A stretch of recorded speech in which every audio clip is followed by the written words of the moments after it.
Hello, good evening, morning, or afternoon, whenever it is that you're watching this video. We're doing an unboxing video today and a little deck flip through, something new I'm starting on the channel. Every Friday, I'm going to do a flip through Friday. I have way too many decks, so every Friday I'll be doing a flip through of a tarot deck and an oracle deck from my personal collection. And then the hope is that as I acquire more decks, I will premiere them here so you'll actually get like first impressions, because these are decks that I have already worked through, but it's been a long time since I flipped through them all, and I haven't really taken my time with a lot of them, so it's almost like first impressions, but not quite. Anyway, so this is the Aquarian Tarot. This was first published in 1970. This is it in its original box. My aunt actually found this for me. I live in Mobile, Alabama, and she found it at a local thrift store, vintage shop that happened to have it. And somebody else had it on hold, but they hadn't shown up for a couple months, so she let my aunt buy it for me. So yeah, so this was a gift. And all right, so this is the box. As you can see, it says Aquarian Tarot on the side, and the side over here. On the back, authentic interpretation of the medieval tarot, full color 78 card tarot deck with instruction book describing each card. David Palladini is apparently an Italian artist. He did a number of other works of art over the course of his career, but this is what he is most well known for. All right, so let's go ahead and get into it. It comes with this instruction book. Authentic interpretation of the medieval tarot, and the Six of Cups is the premier card here. When you unfold it, you get your basic descriptions. I will say some of the descriptions in this book are pretty odd.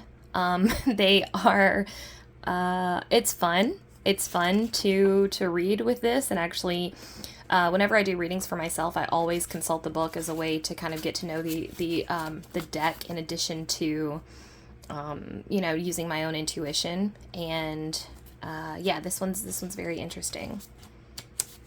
There's a little history about the tarot here, and then it goes through the major arcana, the minor arcana, and then of course it gives you the Celtic cross. And it teaches you how to do the Celtic cross spread, which is a very, very standard spread. All right, so getting into the cards themselves.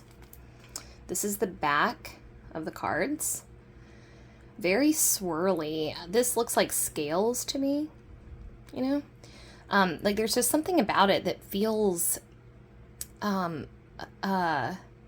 Asian inspired. Like, I'm seeing this almost as like a koi pond or like a koi fish or something. And, yeah, I think it's very interesting. Okay, so starting with the first card in the major arcana, the Fool. I'm going to try to get you away from this glare here. Okay, there we go. So, this is an interesting interpretation of the Fool because, well, first of all, he's lacking his little dog. He usually has a little white dog that accompanies him, and he's usually jumping off a cliff. You know, this Fool, like in the traditional Rider-Waite tarot, this Fool has a little white flower instead of a dog, which I think is kind of interesting. And there's just something about his energy. He seems more solitary, you know? Like he's on a, and he's almost like, this looks like a wand, you know, that he's holding kind of here. Yeah, I think his little emblems are interesting. His little Christmas tree earring here. But either way, definitely a different vibe than the Rider-Waite tarot has a more, I don't know, like a childlike feel to the Fool. This Fool is like, you know, this Fool kind of reminds me of Frodo in Lord of the Rings, like when he sets off on his journey and he doesn't really want to go. he's kind of like, okay, Gandalf, I'll go, you know? Whereas, like, as opposed to Bilbo, like, when Bilbo took off, he was like, oh, yeah, I'm going on an adventure, you know? He was excited, I think. It's been a long time since I read The Hobbit and Lord of the Rings, but, anyways, this fool seems like he knows there's something he has to do, and he's going to do it, but he just seems more, like, resigned to his fate, and less, like, enthusiastic, I guess, if that makes sense. Alright, now we have the Magician. This is so 70s. I love it. This, here, I'm going to set the cards down, because this is, like, it's actually, sorry, a little difficult to hold the whole deck. Okay, so here we have the Magician. I love how 70s this is. This looks, immediately makes me think of Sunny, of like Sunny and Cher. I love his weirdo table and his strange like dream catcher stuff that he has going on. His belt is a snake, which automatically makes me think of the Ouroboros. Like the continuity of life, you know, the Magician is all about like understanding his place in the cosmos and understanding, and the Ouroboros really sort of reflects this, you know, infinity consciousness that the Magician is able to possess that like holds over his head. So I love that. This shell in the back of him here actually makes me think of Venus or Aphrodite, which is not typically associated with the Magician, but it gives him this like very feminine look. This Magician seems like the guy at the party that knows where all the good acid is, you know, or maybe honestly that might be just the theme of the whole deck because it's all like drenched in 70s psychedelia. But either way, of course, he's still got all of his instruments. He's got his, let's see, there's his sword, there's his cup, there's his pentacle, and there's his wand, but he actually even has like a bonus wand over there. All right. Next up, we have the High Priestess. She's got her pomegranates. Similar. She looks to me like a Disney villain. She looks like the Wicked Witch from Snow White, almost. She has a sad nature to her demeanor that's interesting. And it makes me wonder about that castle in the back there. It's almost like she feels kind of on the outskirts of society, right? Like not totally at one with everything. Like she feels like a little bit of like I get like kind of an outcast vibe from her. And I won't do this long of an analysis of every card, I promise. If you're just trying to get like a quick look through. We've got the Empress. There's her Venus there. And she still has her celestial diadem.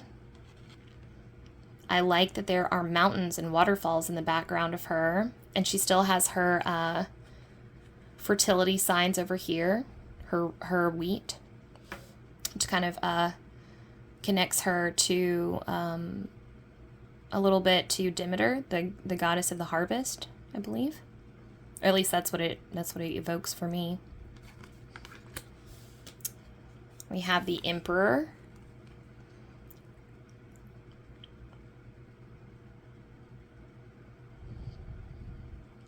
I like these flowers here that we have for him. And this solar disc, very masculine card. Lots of red. Of course, we still have the Aries rams here. And this is very like Marsy. And this looks like a skyscraper to me. Or like a skyline. Makes me think of like an empire building, you know. Hierophant. And this looks very Asian inspired to me. We still have the keys down here, but very Asian inspired. Like this hat of his that he's wearing, this crown, looks very much like a pagoda or like an Asian temple. And of course he still has his three-pronged scepter here.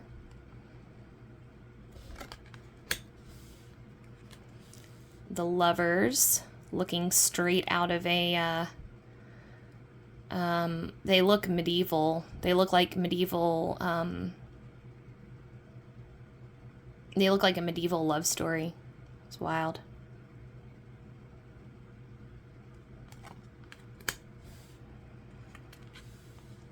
A chariot.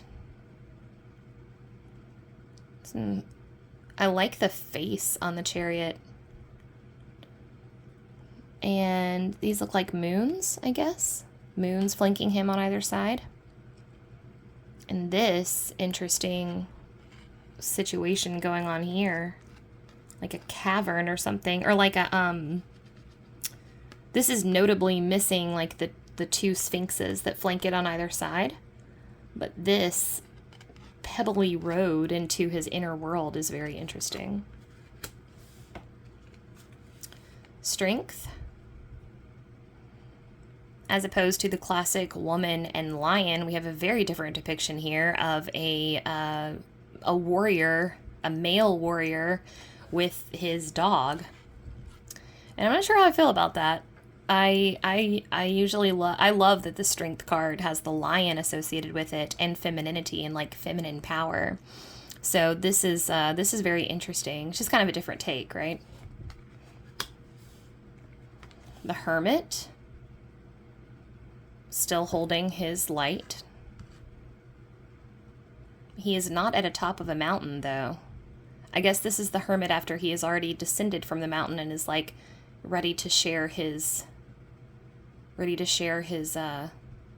what he's learned with the world. Wheel of Fortune. A beautiful Wheel of Fortune. I love these snakes. I mean, I think those are snakes. They look like snakes.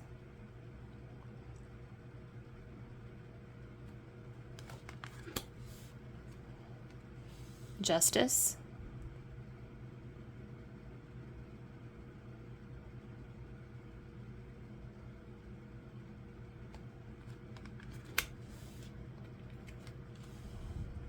The Hanged Man. The face on the Hanged Man is kind of killing me. He looks like a, other than that, it's a very, very classical rendition, but he looks like a, he looks like an actor that I know very well, but I can't think of his name. He was in, several Julia Roberts movies. Anyways, it looks like him, and so it's distracting. But other than that, very classic Hanged Man. Death.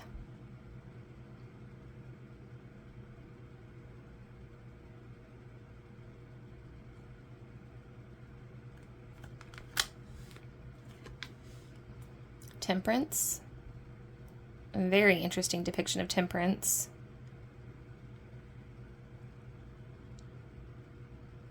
Temperance usually has an angel. I believe it's Archangel Michael. These wings are reminiscent of that angelic effect, but in a very different setting. The Devil. This looks remarkably phallic over here. I love the, like, bat wings going on here.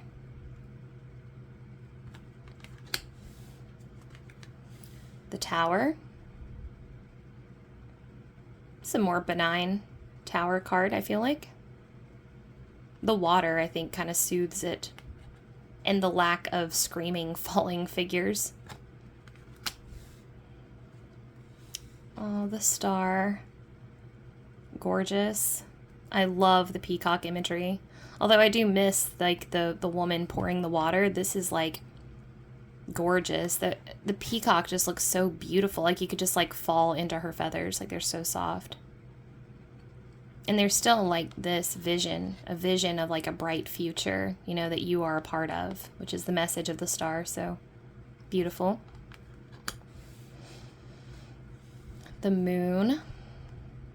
It's like a fairy tale moon.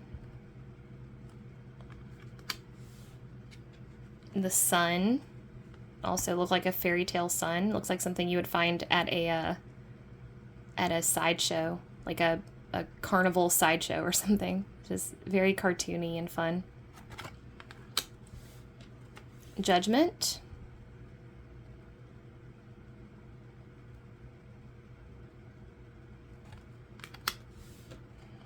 The World. I love that down there.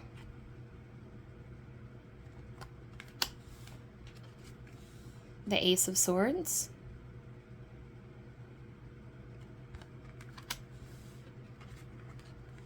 The Two of Swords. I love this tangled mess that she's in here. It adds a depth of like complexity to the card, versus the Rider-Waite. She's, you know, standing behind still water. It's like a calm mind versus this is like, I'm not going there, you know. Three of Swords. Very classic rendition there.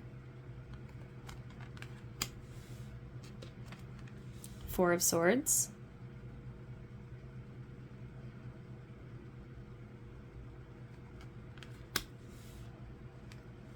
Five of Swords. This one seems less tricky somehow. Like, this guy just looks like he's just like calmly picking up swords at the end of a battle. You know, the sun's rising the next day and it's dawn and he's like the first guy up at the campsite and he's like, oh, I'm just gonna pick the swords up, you know, like it's very very sweet and innocent.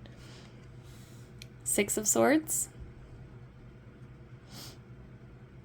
This also has a less ominous feel to it. It's a little more whimsical. Like he's like, yeah, me and my swords are going on a journey, you know. Seven of Swords.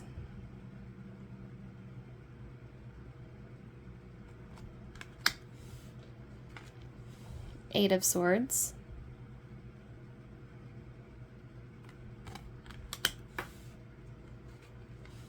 Nine of Swords. Oof. These pillars in the background just look like mountains of regret, right? They're just like impassable, like boulders of sadness. Very heavy card. Ten of Swords.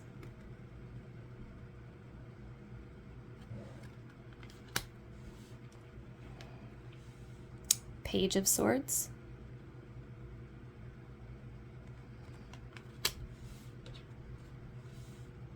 Knight of Swords.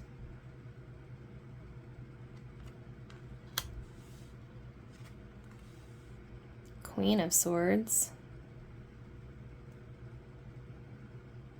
This is maybe one of the kindest looking Queen of Swords I've seen. King of Swords. Also, it's odd to see the king and queens not on their thrones and the knights not on horses. It lends for an interesting perspective when you're reading and you just see like their faces.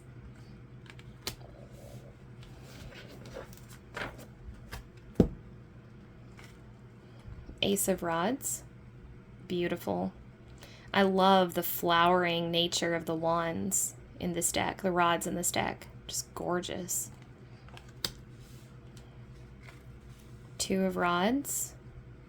Here he's holding a sun in his hand instead of the globe, but the image is still, you know, portrayed the same. Three of Rods. I like that he's looking out into like a blank expanse here. In the traditional Rider-Waite tarot, he's looking out onto water and there are all these ships out in the distance. But here it's like he's like, the world is my canvas, you know? And I can just see these like these flowers just like oozing paint all over this blank slate. It's really cool. In fact, like noticing that now, I'm just noticing that the rods all have blank backgrounds and like all of the swords have this like cloudy kind of like daybreak coloring scheme. So that's very interesting. Four of Rods.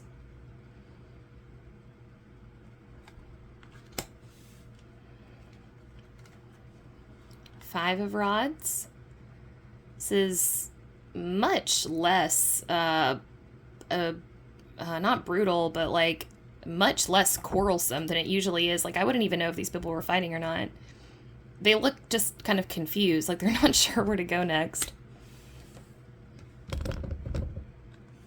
Six of Rods. Without the thronging crowd of admirers. Seven of Rods.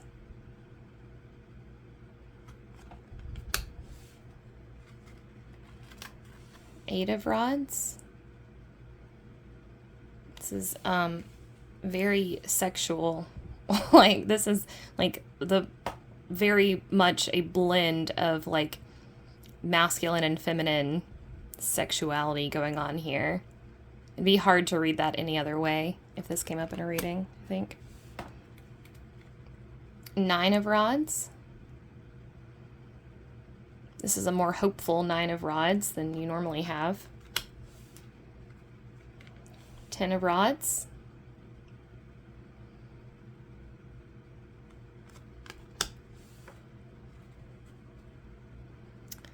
Page of Rods.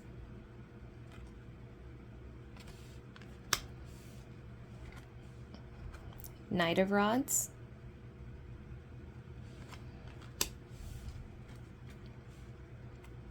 Queen of Rods. With beautiful purple flower here instead of her normal like yellow sunflower, but it's still like a sunflower, it's just like swapped colors. King of Rods.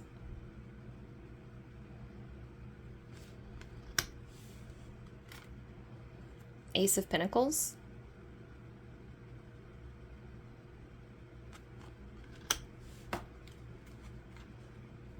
Two of Pentacles.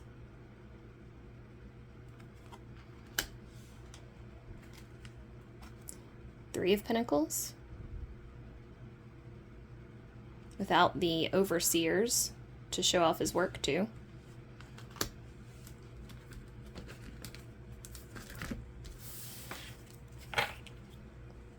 Four of Pentacles. He's not clutching these as tightly as in, or at all. Five of Pentacles. I like that this is up in the clouds. Again, the scenery is changed for the Pentacles. It's all like blue sky. Six of Pentacles. Very calculating. Seven of Pentacles. He's like scrutinizing in this one. Eight of Pentacles.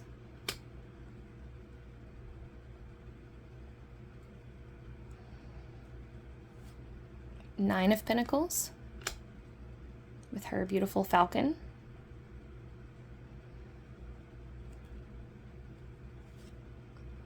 Ten of Pentacles.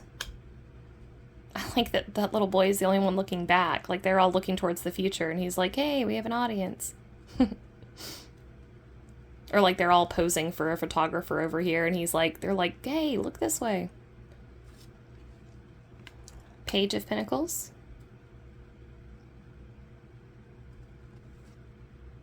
Knight of Pentacles.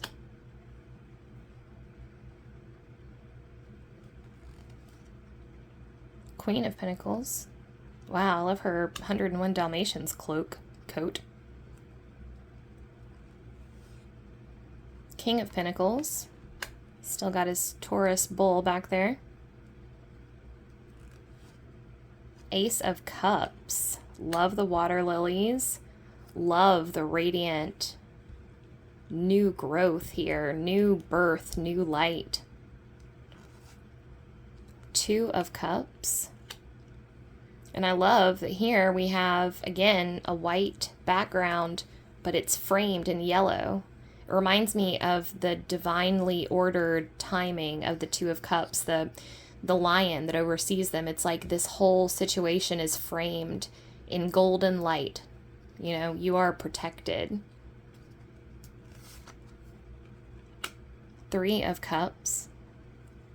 And these women are just like having a good time, but they're not having, they're like giggling and, you know, but like, I don't know, like covertly, like not as revelrous as like the traditional Three of Cups. It's interesting. They're like sharing a secret. They're like housewives, like meeting up for coffee and like dishing on the neighbors or, you know, whatever. Four of Cups. And this, I like that the cloud hand is just like pouring it straight on him. Instead of just offering it to him, like in this rendition, they're like, hello, we're just going to throw it on you, you know? Five of Cups. Very desolate. Six of Cups. Beautiful. Love the burst of flowers in this one. Such a beautiful, warm card. Seven of Cups. One of my favorites. I love this. What is that?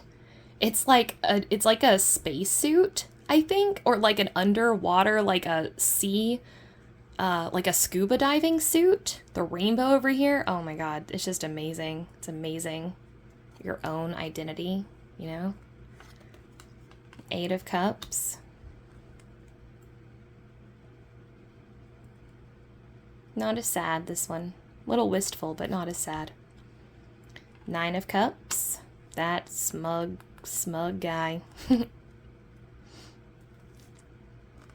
10 of Cups. Beautiful. Love that they kept the rainbow. Page of Cups, and look at how he is looking at that fish. Oh my gosh, I love it. I love the fish in the Page of Cups. It's one of my favorite little tarot things. Just like that fish is just popping out to be like, hello. Have you considered how you feel about so-and-so? Or have you thought about making a move yet? Or have you sent that text yet? And he's like, I'm working on it, okay? I'm coming up with an idea. Or like, it's amazing. Knight of Cups. Queen of Cups. Wow. All the queens are gorgeous, huh? I like this striking imagery with the Queen of Cups. Like, she looks so, I don't know, just the imagery is very sharp, even though cups are so woobly and watery and emotional. And lastly, the King of Cups. All right, I hope you enjoyed the flip through, everybody. If you're thinking about buying the Aquarian Tarot, now you know what every deck looks like, or every card looks like. And if you enjoyed the content, please feel free to subscribe to my channel, and you can recommend decks for me to do walkthroughs of. I always like excuses to buy new tarot decks. So other than that, I hope you all have a great rest of your evening, and thanks for hanging out with me. Bye!